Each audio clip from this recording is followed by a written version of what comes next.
I want to talk about this article from IGN. It's a review in progress of Concord. Now, I've played Concord.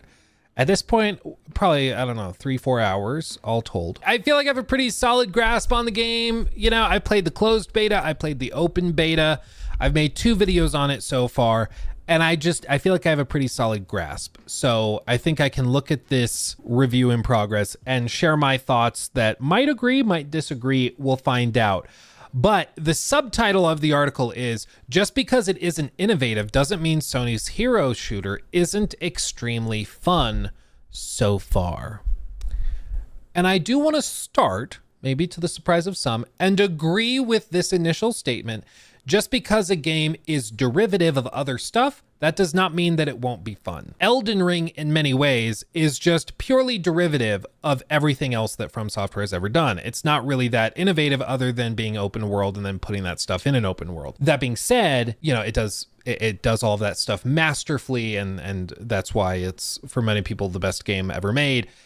Certainly in that genre. But I think as like a pure sentiment, it is true that just because something is derivative and not necessarily innovative in the most pure sense of the word with totally original ideas, that doesn't mean that it's going to be bad. That being said, there has to be some unique hook. There has to be something that people haven't gotten before that's really interesting. For Elden Ring, it was derivative of other stuff, but it was new in the sense that it was this big open world that they put that stuff into, and people in that structure discovered that, oh, this is actually really awesome to be able to freely explore and find bosses and stuff. That works really, really well. With this, what's the unique hook? What's the unique spin? We'll talk about it. Grab a copy of Overwatch off some dusty GameStop shelf and rub it under the musky armpit of Guardians of the Galaxy's Peter Quill. What sentence is this? Jesus Christ.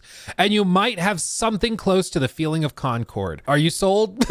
Are you sold on the game after that? Jesus, what even is that? As competitive hero shooters go, this sci-fi contender from Sony plays it quite safe, complete with immediately. Okay, already X to doubt on this one. Complete with immediately charming characters, immaculately rendered in gobsmackingly beautiful cutscenes, and ability-based PvP combat that never addresses why those characters are fighting one another when they're clearly allies in cutscenes. Yeah, you just don't think about it. I didn't find them immediately charming. I just found them to be kind of broadly uninteresting. Maybe it's because I don't personally like hot sauce, so characters talking about how much they love hot sauce just doesn't connect with me. I'm not sure. But that's just a difference of opinion, I suppose. But just because it doesn't offer much in the way of innovation doesn't mean that Concord isn't extremely fun to play. I still have lots more to see when it comes to properly, when it launches properly the next month. But with 16 characters and 4 familiar game modes available in its pre-order beta this past weekend, the vast majority of the 10 plus hours I've spent with it so far have been a sweaty, gun-toting good time. I had fun with Concord, specifically 2 characters I connected with. They were the most generic of all of the characters. He's really solid. He's got smoke grenades and regular grenades. The smoke grenades, his scope on his gun can see through, so you can obscure the opponents and then still hit them and shoot at them. Honestly, he's pretty damn OP, and that's why he's in pretty much every single match that you play. Same with this person. I don't remember any of their names. Just kind of forgettable, honestly. But this person also can float and launch like grenades at people, so also pretty powerful. This lady, she's also able to pop up walls that you can run through, but the other team can't. Similar to like, what's her name? May, I think, the ice girl in Overwatch. Similar to that, but with the added, complexity that your team can run through the barriers, whereas the other team can't. So it'd be like if you could run through the ice barriers that she lifts, that would basically be a 1-to-1. But other characters, I honestly, I never connected with any of the tanks. I really didn't like them. I thought they didn't play very well. They didn't play particularly tanky, and they didn't move very well, and they didn't have really high damage, so I just never really understood why you'd play as any of them. But anyway, as we go on, I do want to say I had fun with a couple of the characters. The rest I felt needed a lot of work, but I do think you can have fun. Now, can you have 100, 200, 300, 400 hours of fun? That's where I'm less convinced. But you know what? That's the thing. Like, this guy played 10 hours, said he had a lot of fun. I don't doubt that. I'm sure he's accurately explaining his opinion. But with these types of games, it's not just about, did you have fun in this vacuum that was a closed beta or an open beta? It's all of the other stuff. It's long-term support. It's how does this game change over the next 6 months to a year? Will other players be coming in? Will that lead to quality matchmaking? Will that, do they have other things that are taken care of, such as the dynamic fill, which is a huge problem in my opinion. Something we'll see if he mentions. I'm not sure if he will, but probably my biggest frustration out of all of this, in addition to the long matchmaking times and the fact there just weren't that many people playing it, probably my second biggest grievance was that if a player drops, either for network issues or because they just were frustrated they weren't doing well and just pulled to rematch make into something easier, if that happens, you go from 5 players down to 4. And at that point, it becomes way harder to win. So then other players start to drop and you go down to 3 players out of 5. And because they don't have a dynamic fill system and there's barely anybody playing, you're just down 3 versus 5. So then the whole team ends up pulling. And if you don't, you'll just be 1v5 and that's it. So most likely you will pull. And then that other team that didn't do anything wrong has 5 full players that all stayed.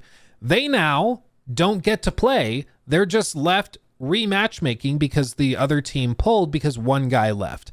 And that's just no way to run a live service game. There's no real punishment for it. There's no consequence for it. And maybe that changes when the game launches. Maybe they have some punishment system where somebody gets temp banned or something for doing that. But even that, can they afford to ban people for pulling like that? I don't know, because they don't have that many players as is. So there are problems like that I think you have to factor in, other than just the kind of myopic view of the fun factor in individual matches, because live service games are live service. They are constantly changing since they're alive, and they're also service games. So they're also needing to constantly do things to pull players back in and keep them engaged. So there's kind of 2 sides of it that you have to acknowledge.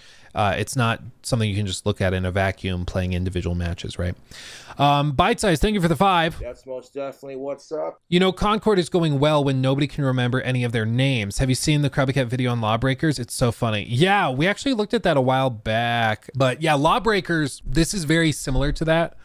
Whereas Lawbreakers, I think, was even more unique than this. And Lawbreakers, in a lot of ways, it had a lot more going for it because they did develop Lawbreakers at the same time Overwatch was being developed. It was still in that 2014 period, roughly. So any similarities to Overwatch were actually coincidental. Like, it wasn't designed to be one-to-one. It just so happened that Overwatch launched before Lawbreakers, and so they were kind of like dealing with that struggle of trying to figure out how to sell it. But with this, like, it's very clear what the inspiration was, everybody knows. Anyway, they continue on. You and your squad will form a 5-person team of super powered characters, each with their own unique strengths, weaknesses, and special abilities, and then bring them to bear against an opposing team in a variety of formulaic game modes. Those include a standard deathmatch mode, a kill confirmed mode called Trophy Hunt, an attack and defend mode called Cargo Run, and a zone control mode called Clash Point, none of which possess even the slightest hint of novelty, which is true.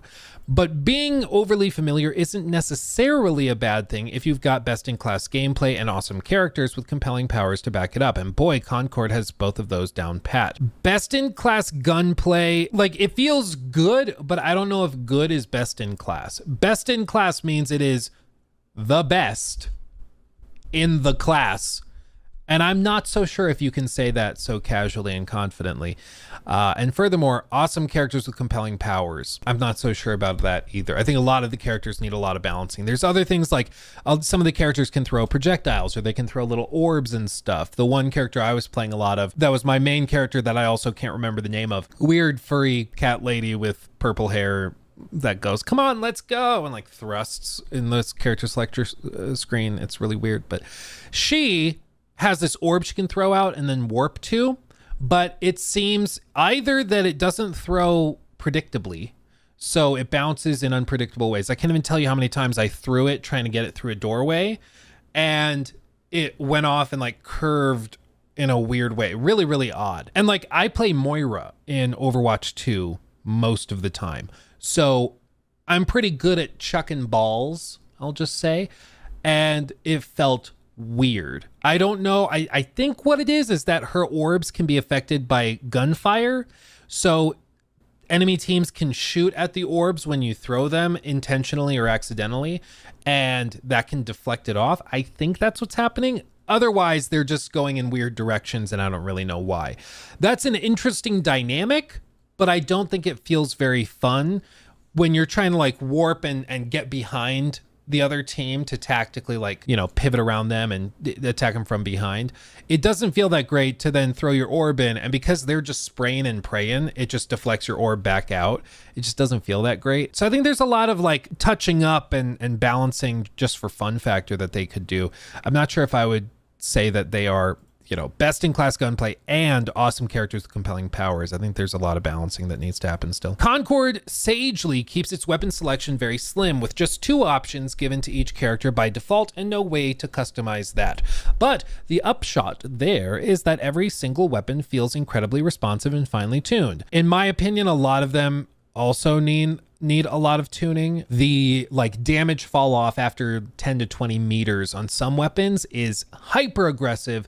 Other weapons, it's basically non-existent. You can hip fire and do crazy damage, and you can scope and do crazy damage regardless. The time to kill on some weapons is really, really, really long. The pistols almost unanimously as a secondary weapon do such laughable damage that it just is easier and makes more sense to charge somebody and bash them over the head, which doesn't really make sense when you're talking about one is a gun and one is you with your fist or the hilt of the gun. Like the sniper character specifically, she can deal pretty solid damage with her sniper rifle, but her pistol does such laughable damage that it's basically a water gun. So you have to, instead of sniper shot, swap to your pistol, bang, bang, bang, bang, you're dead. She instead has to do sniper shot, run frantically up to the person, and then just try to beat them over the head with her pistol or with a melee attack. It just feels weird, and it doesn't really complement her play style of getting to a vantage point and then firing and being really tactical with a sniper shot and then finish it with the pistol because reloads take so long. So there's just, again, I'm not sure if I would agree that they're finely tuned. Maybe they are finely tuned, but I think that they need to be tuned a different way. And no 2 characters have weapons that feel all that similar. I'd say that's probably fair. A lot of the weapons are pretty unique. I think I'd agree with that. Even like the assault rifles and the like MP40 whatever type weapons, they all play fairly differently and have different like handling and stuff. So I'd say that's probably fair. The arena controlling Old Lady Duchess wields a submachine gun that's devastating at close range, while the sneaky and tactical Vale mostly relies on long-range sniper rifle to take out enemies from afar. Not everything seems perfectly balanced. I, for one, think most things should probably die when they take a sniper rifle shot to the head, and it's a bit weird that the character that uses a slow-loading missile launcher as her main weapon doesn't do more damage with it, but they all feel really good to use, and that means I've been having fun, even when it feels like something needs tweaking here and there. I mean, for me, the fun was when things felt like they were working right. When things feel like they're breaking and aren't working fairly, that's when it ceases to be fun. So yeah, because I mean, nothing's more unfun than getting like stomped by a tryhard who's using like a broken build or a broken weapon or something. Like, any of you guys play Warzone back in the day with DMR Zone? It was a weird time in Warzone where the DMR, they updated it and broke the crap out of it. It basically didn't have any damage fall off at range, like full stop, period. So you could use it as a sniper rifle, but it was like fully semi-automatic. So you could just like pop, pop, pop, pop, pop, pop, pop, pop, pop with all the loadouts and customization stuff with the whatever muzzle, what I don't remember what they're called. But anyway, you had all these different attachments you could put on it to basically eliminate recoil. And it was just a laser that could 2-tap anybody at any range without any trouble at all. And it was totally, totally broken. And when that first came into the game and it was super, super broken, people came in and like were just playing normally. They might have a big PKM with 400 rounds and they're just like, oh yeah, time for another day in Warzone. And like, it was so unfun to be running across a field, slide canceling, jumping, whatever. And then still just pop, pop, you're dead. Straight to the gulag. Like, that was just unfun. It wasn't fun because it was unbalanced. And when things are unbalanced, they don't feel fair. And then you're like, why am I even playing if it's not fair? So for me personally, when the guns are not balanced that way. Like when I was trying to play Vale, who I see now is her name, when I was trying to play as Vale as a sniper, and I would hit somebody with a sniper shot, even in the head, and it wouldn't kill them.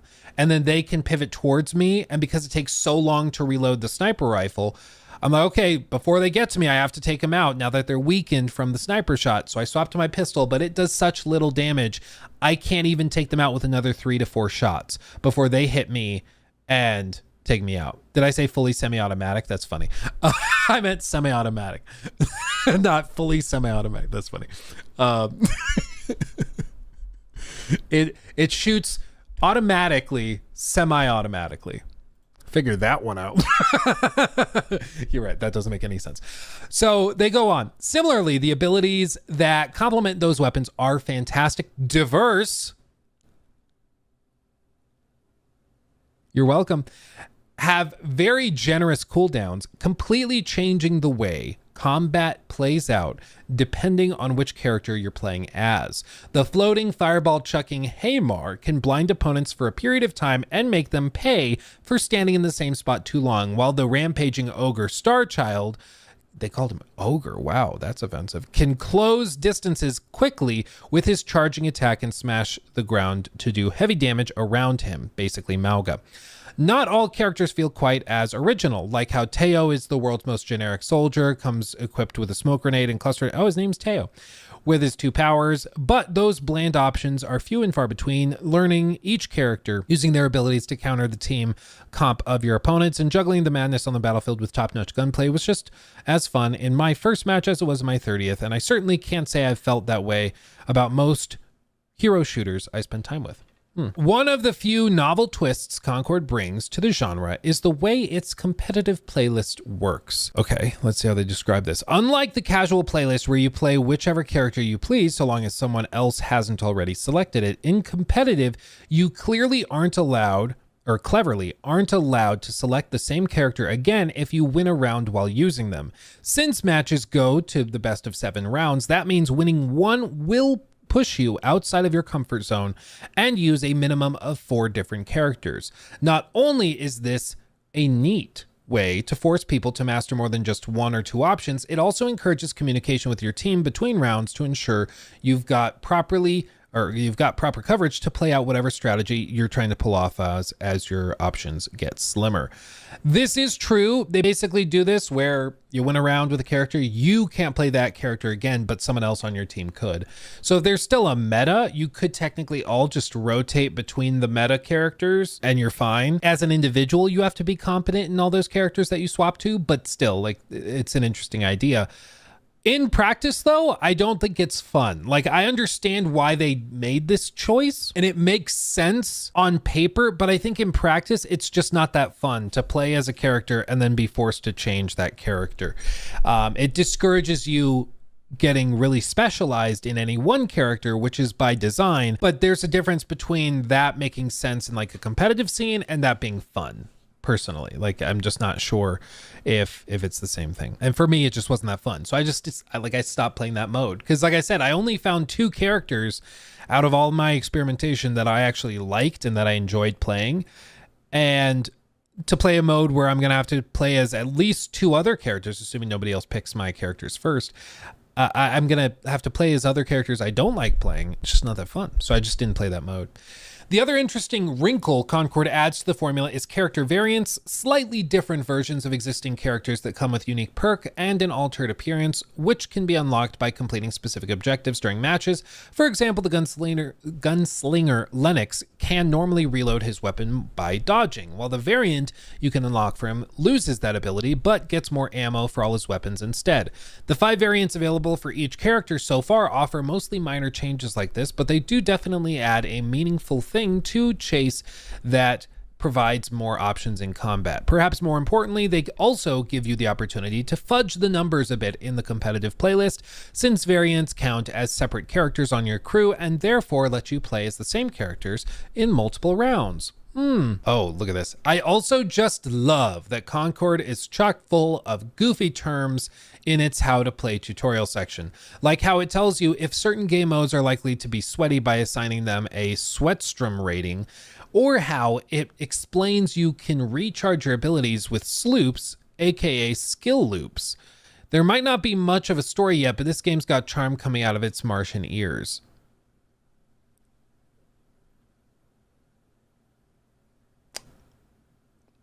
I mean, I guess this stuff is just going over my head.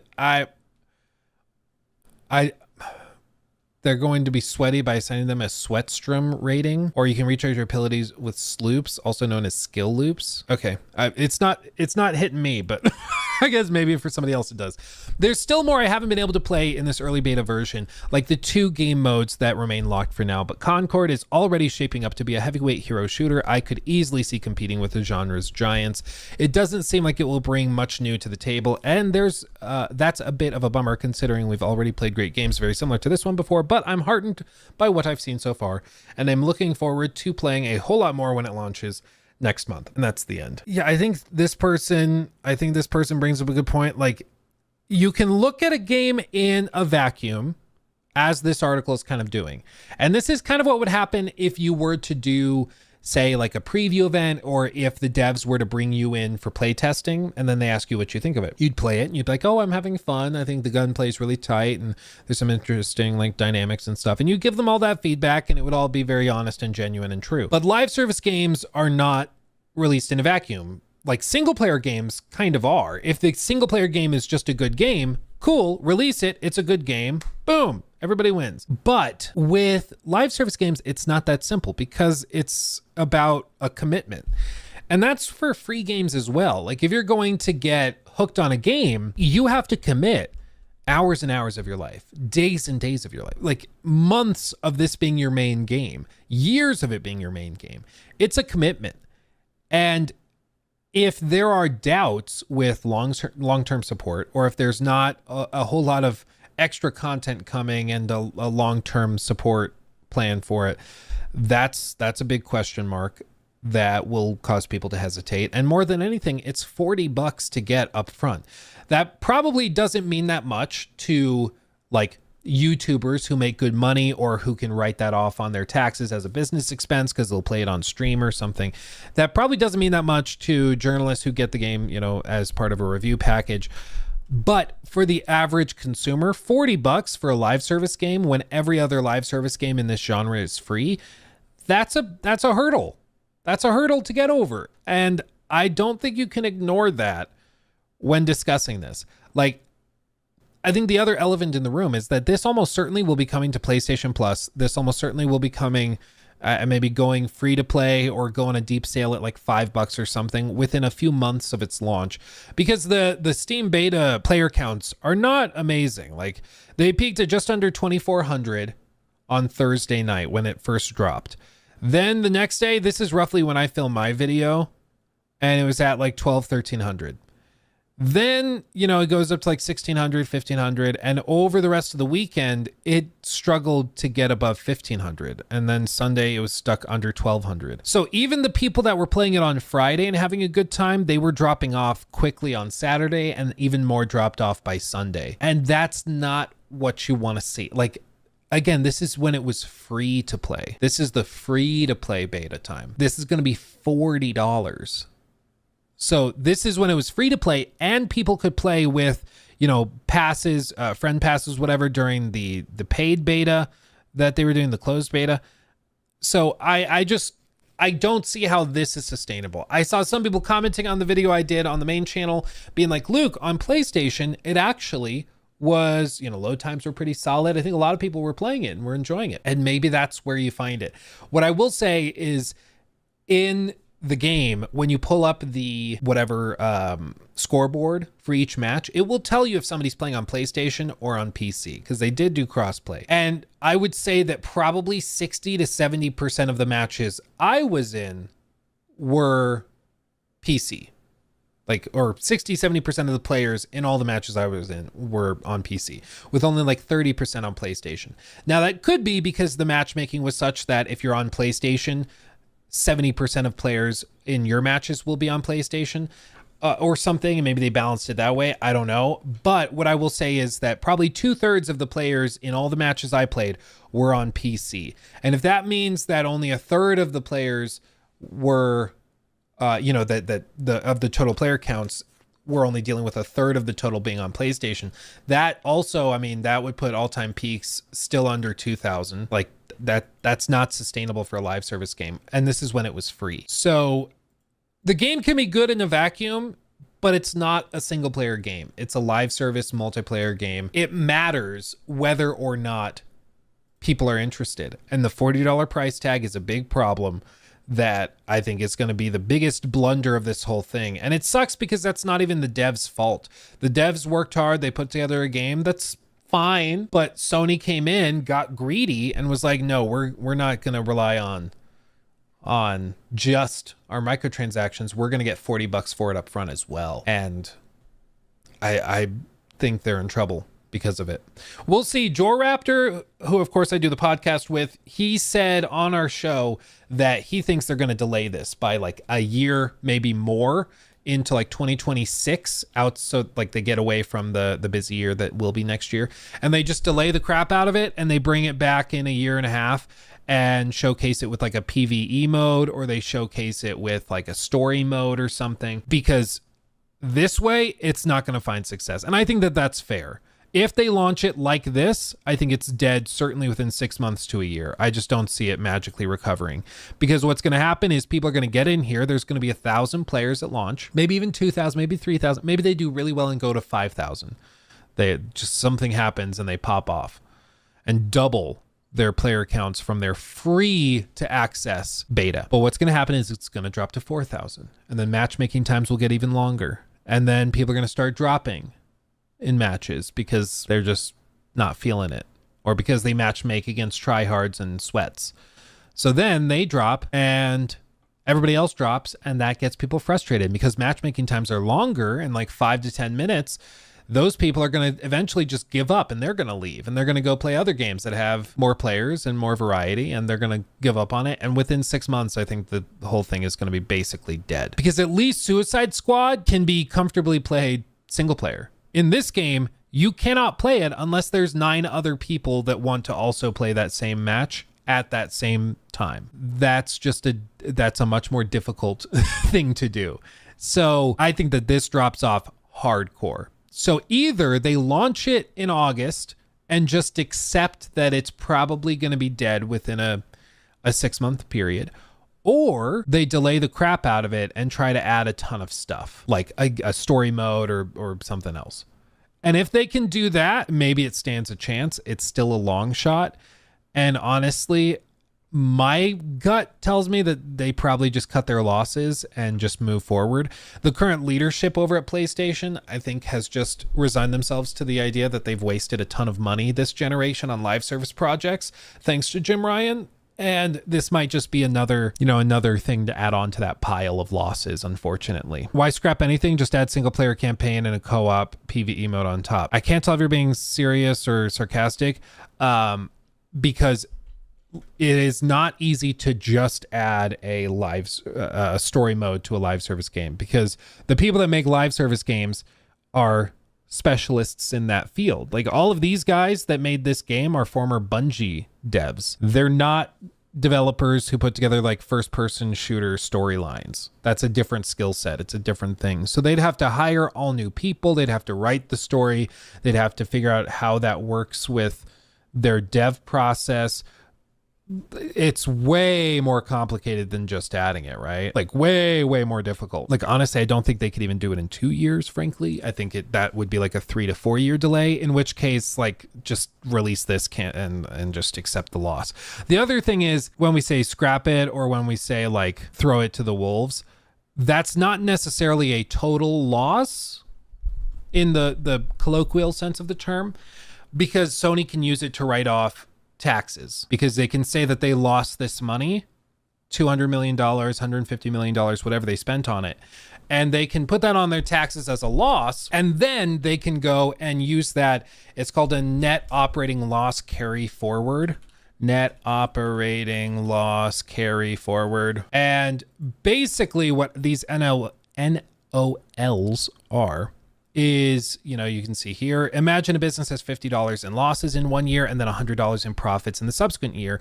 Without a carry forward provision, the business would not be taxed in the first year, but would be taxed on the full $100 in profits the second year. A carry forward provision would allow a business to carry forward its $50 loss in 1 year, or in year one, to reduce its taxable profits in year two, averaging the taxable profits over the next or over those 2 years. So without NOLs, they would pay no taxes in year one, and they would owe $21 in taxes in year two. But with an NOL, they would pay $0 in taxes in year one and only $10.50 in taxes in year two, because they were able to write off $50 in losses in year two since they carried it forward. So there's all sorts of things you can do when you write off a big old heap in loss, because what do we also know about Sony right now? We know that next year is probably going to be a really good year for Sony. They're going to be launching later this year or early next year a PlayStation 5 Pro, and most likely we see them release Ghost of Tsushima 2, both of which I'm sure are going to print money. So if they just write off like $150-200 million in losses, because this thing probably is never going to turn a profit, like, let's just be honest. If they just decide to write all this off and carry it forward to next year, they can write off like $200 million in profits, or counterbalance that, so that just goes straight into their pocketbook. And it's basically like a 10 to 20% increase in profitability for those releases next year, which, knowing how these, like, knowing one of the head honchos that's very involved in PlayStation right now comes from their finance side, that to me would suggest that that's very, very likely that that's what they do. It's the other reason why Microsoft probably did a lot of those layoffs, why they shut down Redfall, why they closed all these studios, because that's just what they do. It's why, if you really want to understand a lot of these seemingly baffling business decisions, you just got to understand like the basics of accounting and the basics of the tax laws in which these companies operate. Once you understand that stuff, it all clicks together really easily. It's like, oh, they did that because they're going to do a operating loss carry forward. Oh, okay, duh. And then it all clicks, right? But without that knowledge, it just looks like, why are they shutting this down when they could have worked on it for another couple of years and turned it around? It's like, because this just made more financial sense in the short term. Luke, have I ever told you that you make me feel stupid sometimes? I'm sorry. I'm sorry. Yeah, it's, hopefully you can, like, hopefully that at least explains it a little bit better so you can understand it. But it's really, like, at its core, it's just the simple idea that if you blow it as a company this year and you waste $100 on something, but next year you're going to make a little bit of money. The idea is that, and the reason it's set up that way is because if you as a company suffered really badly in 2024, doing okay in 2025 won't help your company recover from that really bad year. So the idea of carrying forward losses is that you can have a bad year and it won't totally destroy your company. You can write that off next year and get back on your feet a little bit. That's the idea, at least. And a lot of American tax law is designed specifically around corporate taxes to try and encourage risk. They're trying to encourage you to take risks that might lead to losses, but to encourage you to try those risky things, because that's how you get innovation. So you can try developing a cutting edge new, microchip that's used for AI, and you spend $1 billion, somebody like AMD or NVIDIA, they spend $1 billion working on it. And if it pays off, that turns into a $50 billion product. But if it fails, they just lost $100 billion or $1 billion. But because they allow you to write it off next year, and then I'm not sure what it is after the Trump tax cuts. Before that, when I was in college, it was 7 years that you could carry it forward. I'm not sure what it is now, but there's all sorts of things that they've done like that are an attempt to encourage you to take those risks and to do things you wouldn't otherwise do. A lot of other countries, they have tax laws that's just set up like, no, you had a bad year, you lost $100 million, sucks to suck. Next year it's back to square one, like back to normal. You don't get to carry that stuff forward forever. And I understand why they do that, because it's like you're a corporation. Maybe you shouldn't have lost and wasted hundreds of millions of dollars. But in the US, the way, or the reason that they set it up that way is because they specifically want to encourage you to take those risks. It's a subtle distinction, but I do think that it's part of the reason why you see so many businesses and risks taken in US companies that you don't see taken elsewhere in the world, you know. Let's see, just call me Canon. Something else that isn't talked about enough with the hike in game prices is I think customers take greater offense when a product isn't good because they wasted more money than they did before. Yeah, and it's all framing. Like, they can explain how, well, no, based on inflation, $70 that you're spending, or the $70 that you're spending on a AAA game today is worth the same amount of purchasing power as $60 was in 2019. So you are fundamentally spending the same amount of purchase power. It just is a higher number. But that's what happens when money is worth less, is that you need more of it to buy the same thing. While that is technically true, inflation's so bad that basically today $70 is the new 60. That doesn't mean that it feels good, or that customers are going to just go along with it. Yeah, I mean, here we can just do this 2019. So if we do $60 in 2019, has the same buying power as 75 today. So this is why prices rose. The difference is, like, of course, for everybody that's paying $70 for a game, like by this inflation metric, what's funny is by this inflation metric, technically you're getting AAA games at a discount now, because if we go to 2024 and we go back to like whatever I set it to, January of 2019, yeah, $70 in 2024 would have bought you $56 worth of stuff in 2019. So technically these companies are going to be like, wow, you're actually getting games functionally for cheaper. Functionally, it's cheaper than it was back then. Does it feel cheaper? No, because wages don't keep up with this level of inflation. That's a whole other issue. And everything else in your life has also gone up by this amount. So just because they can be like, see, you're technically getting the game for cheaper. Yeah, but you're also paying 30% more for groceries. You're also, you know, your rent has doubled. You know, there's also so many other things that stack up onto it. With all this stuff, it's just, there's so many layers to the BS that's going on with this. It's just way more complicated than what anybody says. You know, it's not as simple as just, this is a bad company that's feeling greedy. It's more nuanced than that. But back then, games were released finished, at least. That's not even true, though. Like, we have a recency bias where we feel like every year games are getting worse and the quality, consistency and stuff is getting worse. It's not technically true, because we have data. We can look back at the average review scores. We can look back at how many games were flops, how many games were, you know, failed catastrophically compared to what they were sold as. I mean, even on my homepage right now, you can see there's a No Man's Sky Krabby Cat video. You know, like, that was 2016. There were games like that launching. 2017, Mass Effect Andromeda hit. There's always been games that launch horribly that were initially looking really promising. And I just think right now it feels particularly bad. But the only thing that's really novel and new is the push for live service games. But even back in 2017, just remember how many games were launching with like loot boxes. That was a big thing in 2017. Like, every game was launching with loot boxes. Even frickin' Shadow of War launched with a ton of loot boxes, and that was a single player game. So things have just, like, they've shifted and changed a little bit, but fundamentally the market and quality and all that stuff is pretty much at the same level it always has been. It just feels much more visible now because of things like TikTok, because of streamers being bigger than they've ever been before. But I don't want to look at that and make people, like, you know, go helter skelter, be like, oh, the industry is falling apart. Like, no.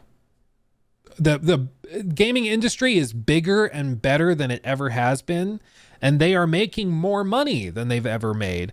The only thing that's technically happening is that the growth has stagnated. It looks like this year the gaming industry will not grow. And that's not because games are way worse. That's not because gamers, there's less gamers. It's not because of any of that. It's simply because gamers, as a reflection of the broader economy, don't want to just throw money at games as casually as they have previously. But also there just aren't as many big games this year compared to last year. I think it's trying to identify what the causation is when we're really just looking at correlation. These companies are like, wow, the market or the industry isn't growing, so therefore we have to push even more for more monetization and all this stuff. And it's not actually that simple. In reality, what I think is just happening is that there's not as many big AAA games, and so people are not spending as much money this year as they did last year when there were like a bajillion AAA games that all came out with like 9s and 10 scores. Next year, you'll see the market take a huge spike in terms of growth because a lot of people are going to spend a lot of money on big games next year because there's going to be a lot of them. In addition, expectations increase a lot. I do think that is fair. After last year when like almost every game was coming out seemingly with like 8s, 9s, 10s. This year being just a normal year felt weird in comparison. So I do think that's part of it. Yeah, I think expectations have risen. The other thing is Game Pass continues to just change how people look at stuff. Games will launch and they'll be pretty good and people are like, okay, well, I'll just wait till it goes on Game Pass, because it's just assumed if a game is pretty good, it'll be on Game Pass within 6 months and I'll just get it included in my price I'm already paying, And then Treble, thank you for that. Super chat as well. What would be your 3-point plan to save Concord plus, or put it on plus day one? I think I'd have to say like immediately. I think I'd have to say right off the bat, make it free to play, refund everybody that pre-ordered it. That's taking a leap of faith in your game that you'll make the money back. But I think that would be a sign of confidence that would get people much more convinced. So I think for one, do that. Second point would probably be put it on PlayStation Plus, and maybe with like unique skins or early access to PlayStation Plus to add value there. But pretty much at its core, you have to put it and make it free, I think. Beyond that, they gotta have some sort of dynamic fill, in my opinion. They gotta get rid of the problems there. And as for any other options, I mean, they're going to need to get streamers on board to play it, and that is going to come with even more money. They got to pay streamers to play it for the first week or so and just pray that they like it enough that they keep playing it and that their audience likes it. But I'm really not sure what they'll do. They'd have to create like a streamer mode. They'd have to do some stuff like that to try and increase engagement and interactivity, but I'm not sure if they'll be able to do that. So, I don't know.